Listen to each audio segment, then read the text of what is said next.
Welcome to the TeenTix Arts Podcast, also known as TAP, a Seattle-based youth podcast that focuses on empowering youth voices through the exploration of art. Here on this podcast, we share our favorite artistic topics by exploring their histories and cultural impacts, but not by only offering our perspective as teens.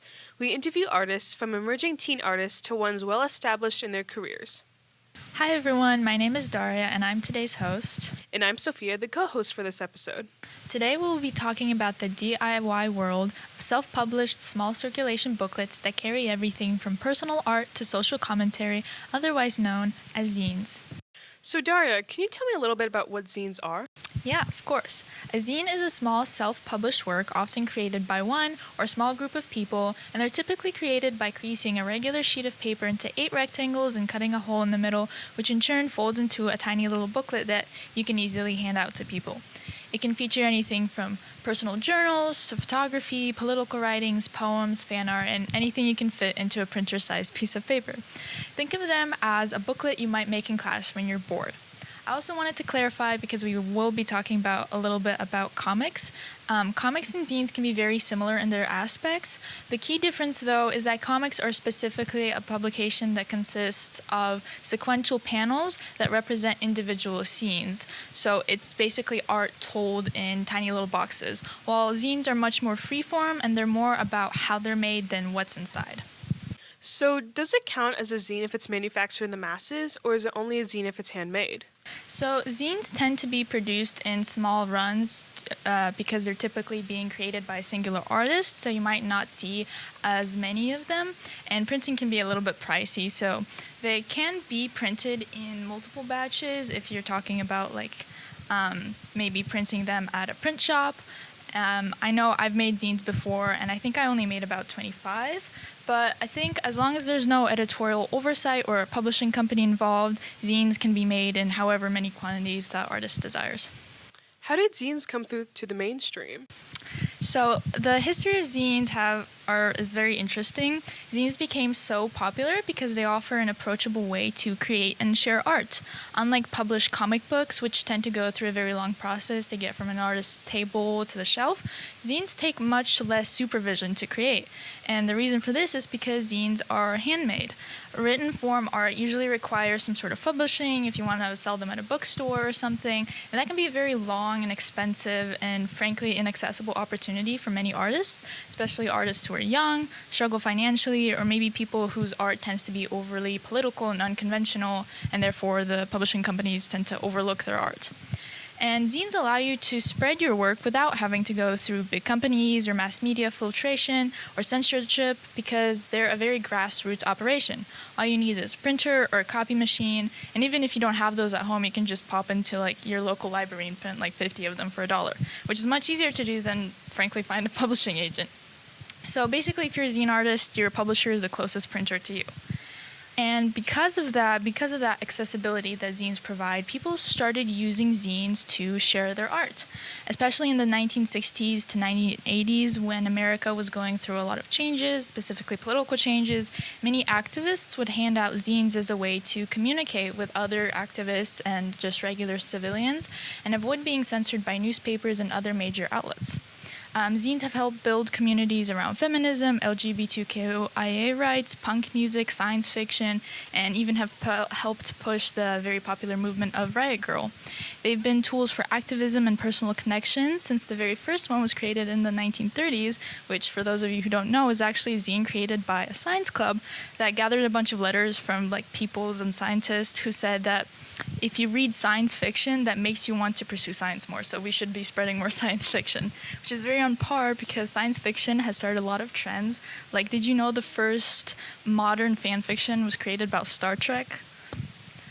So the DIY nature of zines have allowed for an explosion of creativity, and it's created this web of artists, writers, activists working together to push for a better world. And one of the biggest scenes for this explosion was actually Seattle. Why was Seattle a major part of this?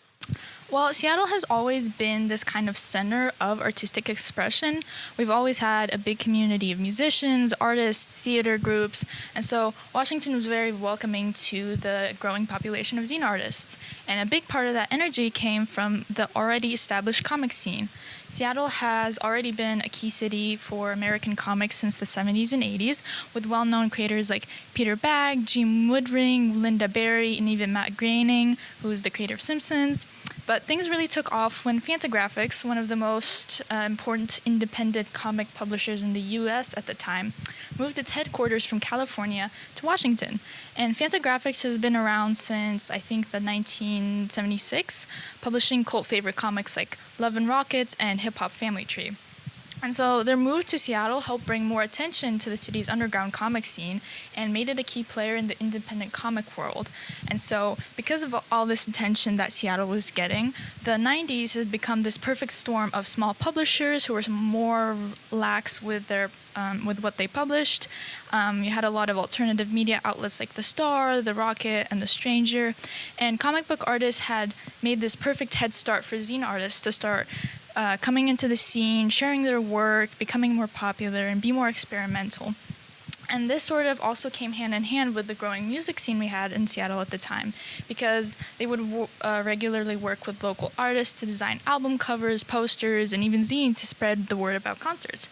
And especially in the Riot Grrrl movement, they would spread zines about their sort of manifesto of having a more inclusive punk scene for women and general feminist writings. And so a lot of different groups of artists would use zines as a way to communicate. And Seattle was this perfect amalgamation of booming artistic scenes, a more radical thinking population, and artists working together to experiment with their art. So zines have been around for quite a while, and we've definitely shifted into a more internet-centered world. And with that in mind, I want to ask you, Sophia, do you think that zines are still relevant? Sure, zines do still have relevancy to today's world. Personally, I don't know a whole lot about zines, but our school's creative writing club recently made a zine that was Valentine's Day themed, and we gave them out to people in the halls. The president would take the zines, and she would just give them out to people. It was amazing. In addition to academic relevance, zines definitely do have the potential to make an impact on a group of larger people regarding important issues that are highlighted in our society and in the media. So I definitely think it can make a footprint in activism and just larger groups of people who want to push human rights. Right, and so you're talking about how you made zines as a teenager, and so I want to touch on the fact that I think personally teenagers have this kind of urge to go back to physical media. I see a lot of teens collecting CDs, vinyls. I personally collect DVDs, and so I think we have, especially in a post-pandemic world, I think we're definitely having this urge to return to a more community-driven world, to be more connected with the people around us. And so I think that's like the perfect setting for zines to come about, because it really connects you with the person that you're creating the art for. And so I would agree with you. I think zines are still pretty relevant. And do you think that zines are still helpful in modern day activism politics? I know you said that it could definitely make a footprint, but how would you think zines would affect that world currently?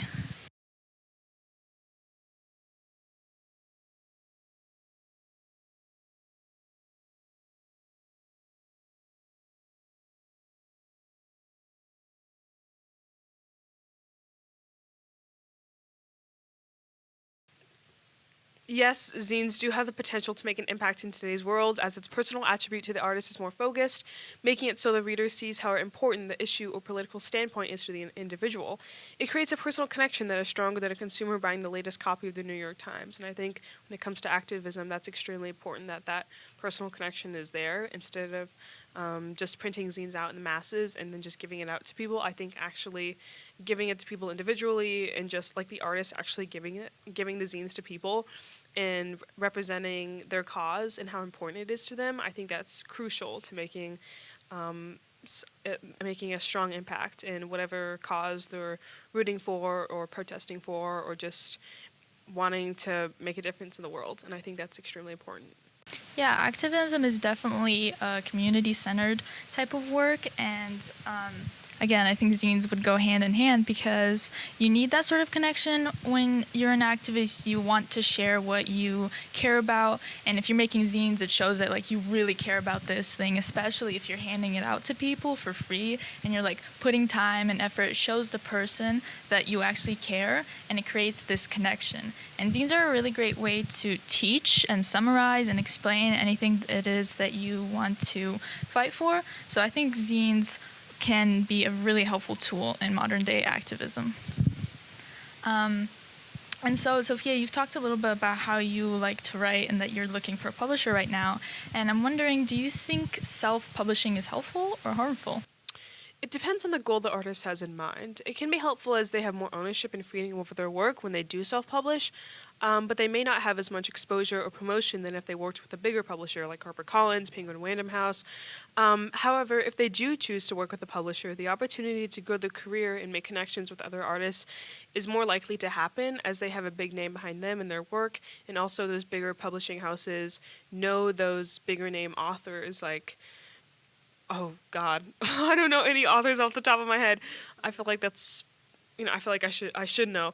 But like say, I don't know any big name author that someone may know and see in their local bookstore. Those authors that are with that same publisher are more likely to know them, and they can do a book signing together, and they can make connections and network, and that's extremely important, especially in the entertainment industry and the with literature and zines and just art industries in general. Yeah, I think that both traditional like publishing and self-publishing are helpful in their own ways. It depends on like what your goal is, and they can definitely exist together. I don't think publishing is inherently bad. It can be incredibly helpful, but self-publishing like zines can definitely offer a more creative freedom, even if it comes with its own challenges. Zines in particular provide like a really rare opportunity for expression without the usual barriers of Zines in particular can provide a rare opportunity for expression without the usual barriers of traditional publishing. That being said, I don't think zines are particularly a replacement for publishing. They're not saying don't publish a book through a big publishing company. They have a completely different focus. Especially now, zines feel more like a thought experiment, a space to play with ideas outside of the mainstream expectations. So no one's really creating work meant for publishing through zines. I think they're like whole two different worlds. And in the end, both publishing and zines serve different purposes, and having both only expands the way that people can share their voice. And I think to bring a relevant example is comparing zines and traditional publishing is like comparing a garage band and a record label. A garage band plays what they want, how they want, without worrying about marketability or approval. It's raw, experimental, and directly connected to the people that they're playing for. And a record label, on the other hand, has the resources, as you said, to produce, distribute, and polish music on a massive scale. But that doesn't mean that the garage band is worse just because they don't have a record label. They're two different things. They both represent different ideas. They can both exist peacefully. So, as we've kind of talked in the beginning about the relevancy of zines, I wanted to touch up on the topic of living in a digital age. And zines are a very physical form of art. And so I'm wondering if you think they've become redundant due to social media and the internet spreading information faster than a printer can print. I don't think so at all. I think zines still matter in the digital age because even though social media and the internet has taken over our world, it gives zines the chance to expand their formatting options regarding how they're presented to the reader. Even though it may seem like the information in zines can be easily found digitally, whether that's on Tumblr or I don't know what people are using these days, they can still... I don't see why the information found digitally can't be in a zine format. The world is evolving. Why can't zines? Right, and art is very adaptable. You know, when cameras came about, painters were like, oh my god, this is the end of the world, no one's going to paint anymore. But now we have cameras, and painters, and we have digital art, and we have all sort of different types of art, because personally I think art is very adaptable, and I believe that sort of rhetoric for zines. I think they can adapt to the digital age. I think, as I've said, that we're coming to a more digital... as I've said, I think we're coming back to a more physical world, and I think, once again, zines can definitely be a part of that. And then I wanted to also ask you what you think about art becoming more easier for artists to create and easier for the audience to access it. It's great that artists are able to create more easily than before because it gives them the choice to truly dive into their passion and develop a new take on their work in the worlds of art in general. Accessibility for audiences is vital because most artists want their work to be appreciated and seen by an audience, whether that's by one person or a million people. When audiences are able to appreciate their work, it increases their awareness about art and they're exposed to artists they may never have known about before. And I think that relationship between the artist and the audience or the reader or whoever is appreciating that art is strengthened. Yeah, definitely. I agree that having more accessibility for art and viewers can definitely be impactful. I mean, of course, as with everything, there comes the risk of the artists not being able to control how their art is consumed. But I think that's a risk that came with like the development of museums. When you put your art out there, that's it. Like you're basically dead. Your opinion doesn't matter. It just matters on the audience. But I think it's definitely important to have art in everybody's life. I think that can be very impactful through their entire life. It can give them the accessibility to think more, to view more. And so, yeah, I definitely agree with that. And finally, I wanted to ask you kind of a fun question. If you had to make a zine and give it out personally, look people in the eye and give out the zine, what would your zine be about? I would make my zine about writing, surprise, and include short stories and poetry that others would read and appreciate. Also, there'd be little prompts and crossword puzzles, so it would be more interactive rather than just having reading material.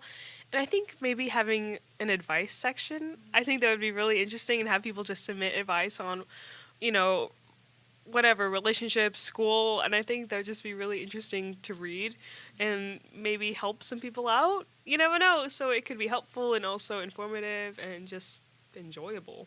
And I think that's good components of a zine. Definitely. Would you have like a monthly subscription of zines or Interesting. Maybe charge like people submit? Here you go. Wow, that Go to their door. entrepreneur of you. Say here you go. I think if I had to make a zine, it would be about, I made something similar, but I would make something about seeing the things I see on the bus. I've made a zine before about things I see on the ferry, but I think it's time to upgrade and talk about the more controversial things I see on the bus because there's definitely plenty, and I do take the bus to the center of Seattle, so there's more to explore there. What is the most interesting thing you've seen on the bus? I'm curious. I think I might have told you this before, but my favorite part, not to judge a book by its cover, but I saw this guy who was definitely like at least a bodybuilder. He was really buff, he was really tall, and he was wearing one of those like classic really tight black shirts, and he was wearing a backwards baseball cap. And when I saw him sit down, he pulled out a Pride and Prejudice book. I love that. And that was really inspirational. It's amazing. Yay, anyone can be a reader, even a bodybuilder.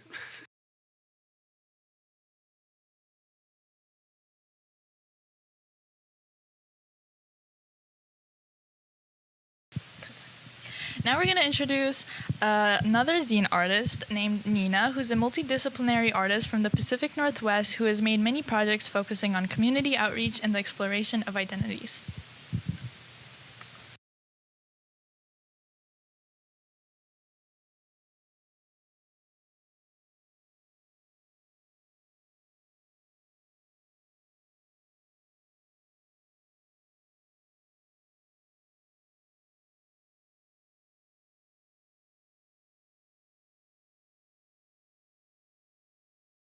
Hi, welcome to our podcast. We're really excited to have you here today. And I would love for you to introduce yourself, let us know what it is that you do, anything you would like to share about your art, or maybe your artistic practice.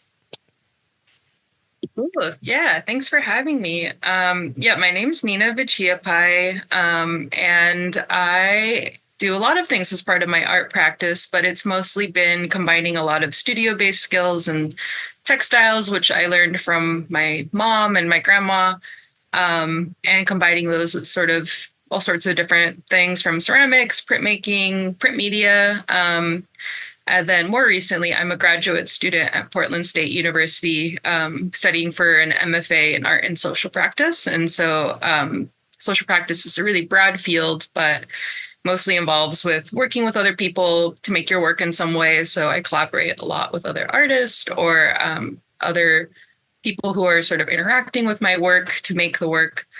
And the themes that I explore in my work are also pretty broad, but often involves sort of looking at like what communities or people are at the margins or peripheries of society and finding a way to centralize those people and communities. That's really interesting. And so you're talking about the different types of, print media and all sorts of arts that you're making. And this episode's topic is all about zines specifically. And I know you've made zines before. So I was wondering what brought you to create that specific idea through zines specifically? Why not through some sort of other art?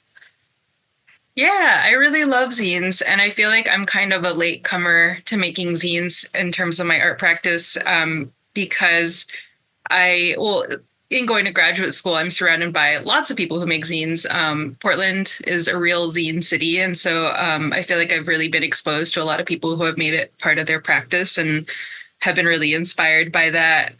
But also specifically in doing social practice, the work that I'm doing, studying in grad school, it tends to be pretty like immaterial. Like oftentimes you're like out working with people and like organizing and stuff like that.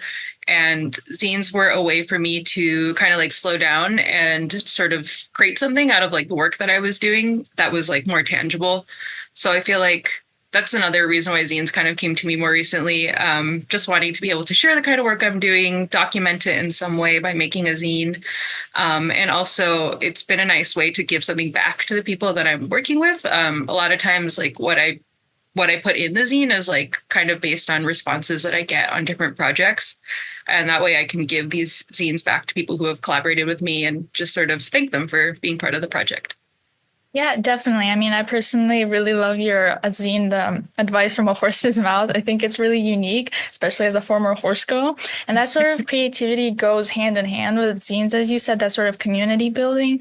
And zines have a pretty big community. So I was wondering, is there any sort of specific zine or zine artists that you enjoy or maybe have inspired your work?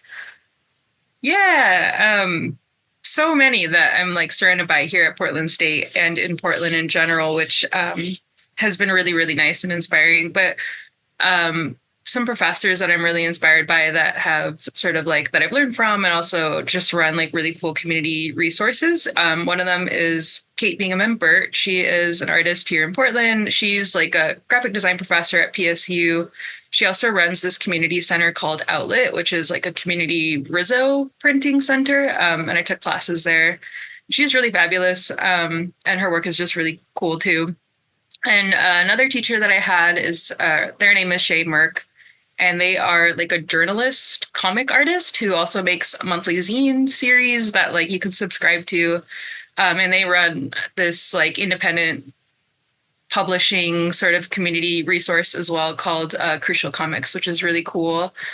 And then my cohort member, whose name's Sarah Lou, is really, really awesome and has taught me a lot about zines. And you can get her zines online from her website.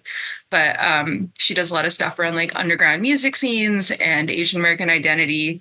So those have all been super people who have been very inspiring to me in my practice around zines and taught me a lot about it since I am pretty new to it. But and just living in Portland too, I feel like I'm really lucky. There's a lot of great resources all around me and so many great artists here. Definitely. So as you said, you're a little bit new to the zine community, but you have done a lot of community projects. And so I was wondering, do you have a favorite or most personally impactful community project that you've worked on? Yeah, I would say it's kind of like several projects that have been ongoing, but I've done a lot of community projects around Asian American communities and specifically more like rural Asian American communities. And this work kind of stemmed from when I started working at the Wing Luke Museum over there in Seattle, in Chinatown, which is a museum that shows Asian American art, history, and culture, and is I started working there as a tour guide, and that's where I learned for the first time about all sorts of just like underrepresented Asian American history that I didn't know about despite like growing up in the area. And so that was kind of eye-opening to me. And that kind of inspired my desire to keep making work along those lines and keep sharing that history. And I think that's where print media has been really important to me, because it's just such a tangible way to get knowledge and information out into the world and into other people's hands. So like a project specifically that I did exploring those themes last winter was I wrote about this family. They're called the Yamashitas. They came over in the 1920s, Japanese American family, and they were really important to establishing the oyster industry in Washington and Oregon too. But basically, they learned how to import fresh live Japanese oysters, which did really well in our waters and have sort of become like the dominant oyster that we use for all sorts of food things. So yeah, they're really important to the history of the area, and not a lot of people know about their history, I feel like. And so I wrote about them. I made like a sort of like a booklet about their history. And then I inserted it into history books. Whenever I would go to bookstores, like local history books, I would put that booklet into there where I felt like the history was kind of missing and could be there for people who are interested. So yeah, that's just one of several projects I've done around Asian American communities. Yeah, that's really interesting. I would love to see what the project. In your opinion, because you do a lot of community work again, what is the biggest role the community plays in the creation and appreciation of art?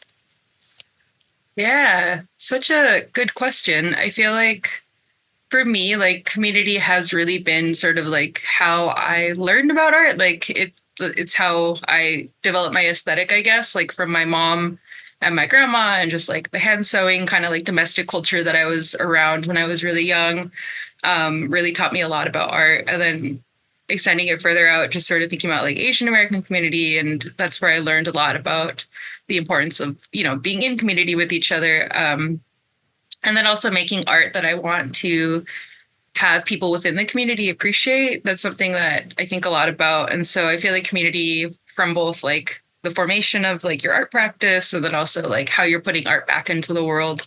It's kind of like always really, really important to me. Yeah, and also just like community resource centers, I feel like for artists are just so important. And I've really been able to go far in my life as an artist because of all the different sort of like resource centers that are out there to support artists making their work independently. So definitely community is a huge part of my work. Mm-hmm. And so, as you said, I feel like right now we have a lot of big communities in art space, especially because of the internet. So there's a lot of ways to share your art. And I'm wondering, in like an increasingly digital world, do you think there's space for the physical format of zines? Do you think that's changed? Is that going to continue to change? Or do you think they're still as relevant as they are? Yeah, I really appreciated this question. I think a lot about kind of the way that technology has pushed like certain mediums in the past to develop. And I feel like in a lot of times, like it's sort of helped mediums become more free in the way that they're able to be made. So I guess kind of looking at like the way photography took the pressure off of painting to be more realistic, or like in terms of printmaking, like printmaking was seen as a very sort of like commercial kind of medium until digital printing was created, and now printmaking is like as appreciated as painting or like other fine art forms. I kind of hope for the same thing in zines, and I do kind of think that's already happening. Like it seems like print media, especially like self-published print media, it's so tangible. And when we're looking at digital screens all day, like you really miss that sort of more tactile kind of printed object. So I feel my hope is that, it's going to help zines be appreciated as the art objects that they should be appreciated for. And I also think that digitally, there's just a lot of interesting ways that that's making zines more accessible. Like zines are like a highly kind of like local thing. Like you go to the zine library and you see the work of lots of talented people in your local area. But if you're like somewhere else in a different city, like you would probably never encounter any of that work. And so I think it's really cool. I've seen a lot of zine artists make their zines just like available online for download, which I think is really great. So that way you can get exposed to all sorts of different artists that you never would have. And then also just like the different like digital kind of tools that zine artists use in order to make their work, I think is also really a great way that the zine artists are kind of adapting to the digital times. I'm sure anyone who's made zines, maybe there's like the electric zine maker, which is just like this online, you can download it for free. It's like a program. And basically you can just make a zine. Like it gives you like several different formats to make a zine. And you can just plug in all your art really quickly or like use their sort of like fun tools to make one. And that's a great tool that, it was like how I got started on zines and has made it really easy for a lot of people to just get started too. Yeah, art is definitely very adaptable to the world it's going around too. And I can definitely see zines becoming more accessible for others. And so I'm wondering, how do you envision the future of DIY publishing and the evolution of zine culture? Yeah, I hope for it to continue to be around and to continue to gain importance. I feel like it's a really great way for artists to sort of like make their mark in the world, and to like not have to wait around for corporations or like big names to get recognized by some kind of external source. It's really empowering to know that you can just make something, put it out into the world, and there's all these like different resources all around us to help us do that.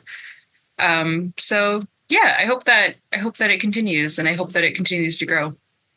Yeah, and so because zines are growing, as you said, and becoming more accessible, do you have any kind of advice to offer to young artists looking to engage with their communities through art? Yeah, so much. I feel like it can be really hard to feel like, like, is my art worth putting out there, or who's even looking at my art? I know I struggled with all of those things and still struggle with those things all the time. But I think right now art is so important. It's like more important than ever. And I think if you're making the kind of thing that you want to see in the world, it's needed. And a lot of people are going to really appreciate you doing that and will want to support it. So I think, just gotta do it and keep going, and know that it's really worth it. And something that I learned from a professor here at PSU that I think about a lot in like terms of making community work or just working with other people. She gave us really great advice of looking for the soft spots in your community. And what she means by that is like the teachers or peers, family members, community members, like whoever is out there that you see is receptive to the work that you're doing or is like really interested in it, asking a lot of questions and really wants to like showing you that they really want to support what you do. I feel like as a younger person, I really wish that I had leaned into those more, and also just like really been like really looked out for when people are kind of extending me an opportunity or some kind of support in any way. Just really lean into those soft spots, because those will really take you really far in life, and also give you that strength you need to get through when things feel kind of hard. Yeah, that's definitely good advice, reaching out to your family. They're your biggest supporters. Mm-hmm. Okay, well, that's all the questions we have here today. Thank you so much for coming on our podcast, and we're very grateful for your insight and your advice. Is there anywhere our viewers can find you or your artwork? Yeah, I have a website. It's nvichiapai my website is nvichiapai.com, and then I'm also on Instagram, and at nvichiapai. My name is kind of hard to spell. Should I spell it, or do you want me to type it in the chat? I think maybe spell it for our viewers, or maybe we'll put it in the description. Yeah, sure. Yeah, I'll just spell it. But it's nvichiapai.com or at nvichiapai on Instagram. But yeah, would love to connect with anyone who's interested in looking at some zines, and yeah.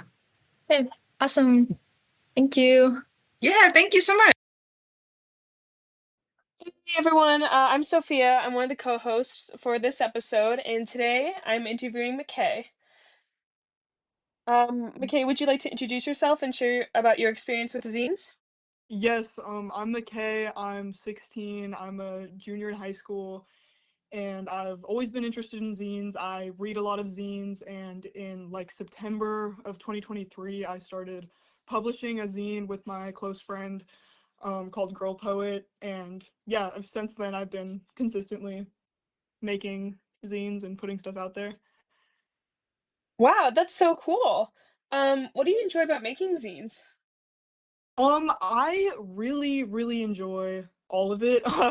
I think the process is really interesting to me, and like the physical aspect of it, of like putting something together and like folding the paper and cutting out what I want to include and putting it all in there, and also the social aspect of it is really appealing to me, and it's something I really enjoy about like making my own zines. I like sharing them with people, and I like being a part of that whole community.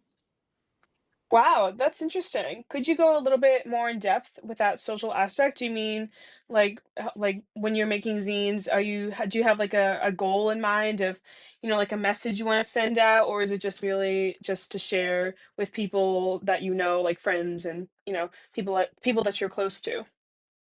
Yeah, I think, well, the zine I published with my close friend Lily, it kind of started randomly, and it's, you know, we just kind of throw stuff together that's like visually interesting. It's kind of like a fanzine in some way for like uh female punk music. And it started just as something I was giving out to like close friends, and but I've been looking to make my work more personal and include in it my experiences with like my life and things I want to share with the world, and want to find like-minded individuals who have similar things to say. Yeah, I totally get that. I myself, I'm also an artist, I'm a writer, and I always want to share my experiences in my life through my art and sharing that with the world. And it's a wonderful way to be vulnerable with people Hmm. through an Yeah. artistic space. And I think that's just super special and super powerful, especially as young people in a Hmm. world where art is mostly dominated by adults. And I think Yeah. that's really cool. How does it feel to be a teen in the zine scene, though? Do you think it's teenager friendly, or do you think I know I said that, adults dominate the art scene more, but do you think in zine specifically, is it more adult dominated or is it more young people dominated? I think that zines are kind of perfectly designed to be done by young people. I feel very comfortable uh like producing this kind of work and sharing it with people, and I I don't think it's at all limiting by age, because like the fundamentals of zines is it's DIY, and it's like it's amateur based. So I think it's totally inclusive to young people. I think it's just a matter of young people being motivated to like put themselves out there and make the things they want to make. Right. That definitely makes a lot of sense.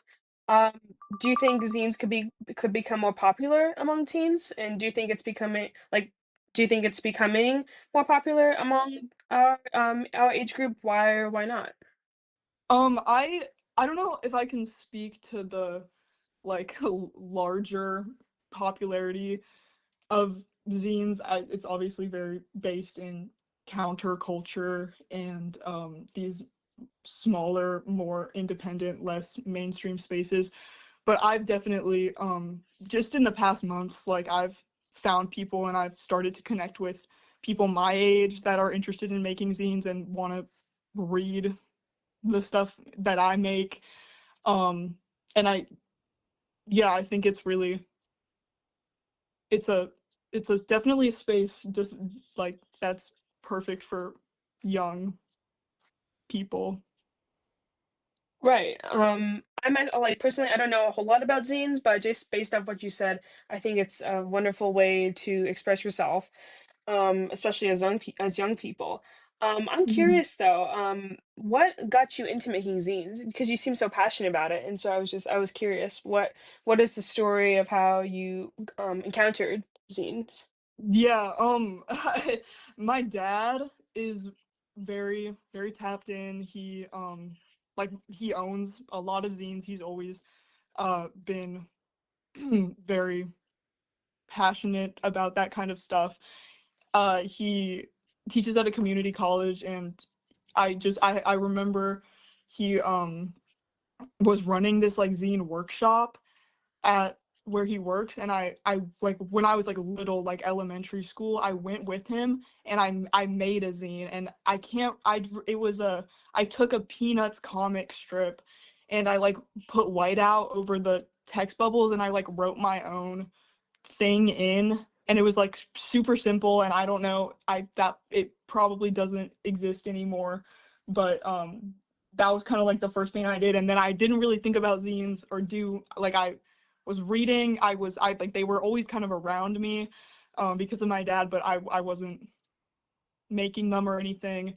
And then I went to a zine symposium in Portland, maybe, yeah, when I was in freshman year, so a couple years ago now. And I bought a collection of, it was a zine, and it was a collection of like BoJack Horseman essays, and it was like so good, and it was like one of the best things I'd ever read. And that kind of like got the ball rolling, and I was like, I want to make this, and I want to make this kind of art. And that was also the time I was immersing myself in like punk music, and I was coming into like my identity as like a lesbian and a gender nonconforming person, and like zines are really at the root of a lot of that stuff. So it was all just more encouragement to get involved. I love that so much. That's so cute how it was because you said you went with your dad, right? Yeah, yeah, yeah.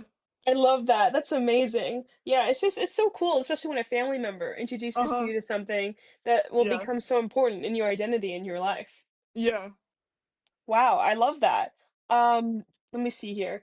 Uh, what do you think about the social aspect of zines? Do you think it's becoming redundant because of social media? I do not think it's becoming redundant. I think that the social aspect of zines is so like crucial to like what it kind of is and its history and what that kind of independent you know publishing is even trying to achieve. um I think zines are honestly kind of in its way a form of social media. Obviously it's physical media.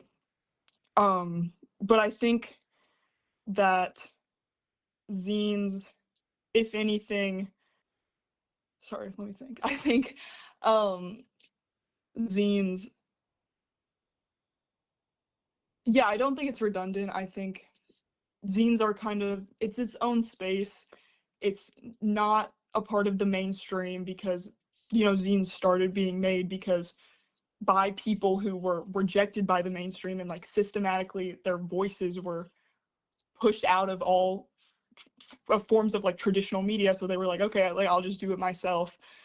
And so I think it's its own space, and I don't think it's redundant. I think it's as important now to have this kind of media as it's ever been, even with the rise of social media. Yeah, definitely. Do you think it's similar to how like a magazine would spread news or information, but just in a different format? Yeah, yeah, definitely. I mean, it's like going back, again, it's this, when zines were made, it was connecting across the globe, like this network then of ideas, and people were sharing their interests and their thoughts, and were able to find community in places where like they didn't have a community, and this was like that connector of people. And I think Yeah. that is still useful. Oh yeah, especially now when a lot of, there's a lot of stigma around marginalized communities and just, Hmm. sometimes we feel like we're more divided than ever, you Yeah, know? So yeah. I love that. What role do you think community plays in zines? I think a big part uh of zines is the community that surrounds it. I have connected with a lot of people through like my own personal making of zines. I go out, and when I was first starting up Girl Poet with my close friend, like we made like 100 copies, we folded them, and then we went out in like my neighborhood and we approached people, and we were like we just gave them to people. And uh yeah, I think community is so important, and like putting something that you've made in someone else's hands and like knowing that, oh, like now that's in their possession is so cool. And there's this whole culture of like trading zines, like going into spaces like and like trading this thing you've made with other people, and like that exchange of ideas and interest. And I yeah, it's really important. It's amazing. So you went you went with your friend and you just gave them for free to your neighbors and Yeah, community? yeah. Oh my God, that's amazing. Yeah, it's a Mhm. magical feeling, isn't it? When Yeah, someone that even you don't even know, complete strangers, just has your work and are yeah, definitely, yeah. appreciating it.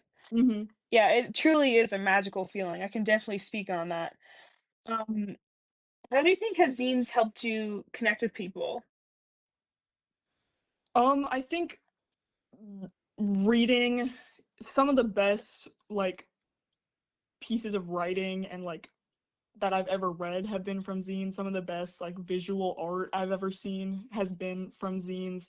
I think that it's helped me uh come into my identity and feel comfortable entering spaces and like taking up that space with like-minded individuals. I've met a lot of people that I wouldn't have had that I wouldn't have ever otherwise connected with, even if it's just like in passing, like here's this thing I made.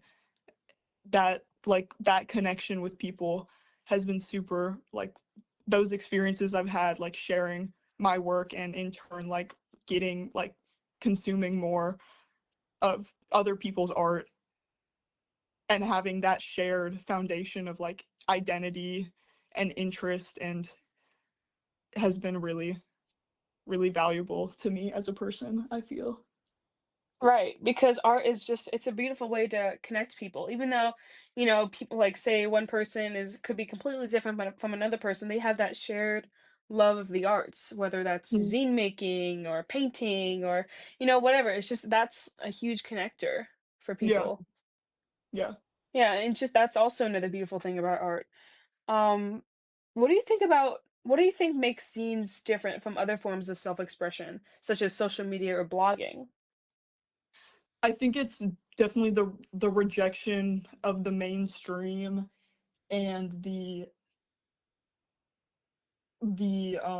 rejection of the mainstream. And I think it's the history of zine making is so important to me. And I like in punk history and in queer history, how zines were like a connector, and especially in like queer history, zines were like a survival tool.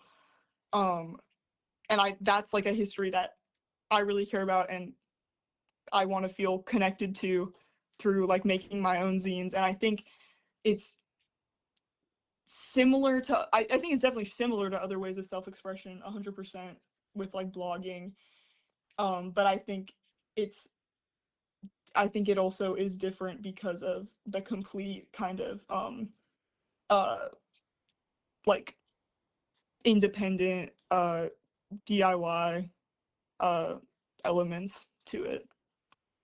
Yeah, I never knew that it's such an important role in queer history. I thought zines were just something, people would just we would make and we would just hand them out to people, just like a little form, a little booklet of different art pieces. That's what I thought zines were until this episode. And of course your experiences. I didn't know had such an important part in a lot of different people's history. That's amazing. Yeah, That's so powerful. yeah. Um, if so, just I know your zine that you made was called Poet Girl. Am I correct? Girl poet, Girl yeah. poet, girl poet, this is gonna be edited, so just so it's okay, it's okay. So, girl poet, can you tell me? Yeah. Can you tell me a little bit about that? I know that wasn't in our questions, but I'm genuinely curious. Yeah, so it's uh mainly the stuff we're putting in Girl Poet is it's a lot of collage work. It started, I wanted to start a zine and I didn't really have like a plan or anything, but I wanted to start a zine and I wanted to do it with my really close friend Lily. And so like we just sat down in my room one day and started like cutting stuff out of these magazines I'd been collecting and just like assembling those kind of things. I think it's definitely the name is from a lyric from the band Bikini Kill. It's kind of an ode to um that whole female punk movement. Um and yeah, it's kind of yeah, it's a lot of collage work. It's a lot of with like feminist and like queer themes. Is it like a story? Does it have a storyline, or is it just more so just a collage of different photos or pieces of writing? Yeah, it's more so a mesh of like art that we make and little like lyrics from songs we like. Um yeah. Wow. So do you like make any more, or have you ever sold them before? Yeah, we have a couple issues like uh not like problems. We have a couple of like issues of the zine that we usually make 100 copies and either like go out in the neighborhood and hand them out. We have an Instagram that when we make something new, uh it's driven by like when we feel like it, like when we are feeling that motivation to like create something, we'll make a new copy, we'll make a new issue and we mail it to people. I'm a firm believer that like at least for me, like I want all of my zines to be free just because I want to I want it to be in the hands of as many people as possible and I don't want there to be any like barriers that people would see it and be like, I don't want to pay money for that. Like I just want people to have it and it to I just want people to see it and read it and have it with them. We recently, a couple months ago, we tabled at an event in Seattle, like a mutual aid fair and zine fest, and that was like so awesome. So we gave a bunch of stuff out there. We had a table, which was super cool. Wow. Yeah, that's funny enough. That's exactly what TeenTix is all about, making art more accessible for the general population, especially more specifically in Seattle. Hmm. But yeah, that's a coincidence. Like TeenTix, we're all about removing as many barriers as possible so art can be enjoyed by everyone because there shouldn't be any barriers to art. Art is such a it's buried in our humanity. Just the desire to create. Yeah. I don't completely agree with you. There should be no barriers to art, whether that's money or distance or whatever. There should be no barriers to art, and I really Hmm. respect the fact that you don't charge for your zines because of Hmm. that reason. I really respect that a lot. Yeah. If you could make any zine in the world and hand it out personally to people besides the one you've already created, what would Uh-huh. it be? Um, I've been trying to write more, definitely. Girl Poet's very like visual art collage centered. I recently, in the past couple months, made a zine called Like Donna Said, which is like it was kind of out of my comfort zone because it was more personal about myself and like how I was feeling at that time and still now about being like feeling like isolated in my identity. And so I've definitely been wanting to make more personal stuff like that. I've been wanting to write. I've been writing about being a teenage, butch lesbian. And so that's something that I really want to put into a zine and put out there and get it to people. Yeah. Yeah, it's also representation, whether that because it's Hmm. from your experiences, and then when someone picks up your zine, they'll feel connected themselves, if they share those same experiences that you're describing in your art, and Yeah. that's extremely powerful. Hmm. Similar to how it's done in the mainstream, but of course it's more personal, which makes it even more powerful. Yeah. Great, yeah. Thank you so much for meeting with me today. I really Yeah. appreciate Yeah. your Yeah. time, Yeah. Thank and you. yeah, thank you so very much, McKay. Yeah. Thank you. Yeah, thank you. This was the TeenTix Arts Podcast. Thank you for listening. We hope this will encourage you to check out the Zap Zine collection in the Seattle Library and maybe find your favorite zine. Thank you to everyone behind the scenes who helped make this happen.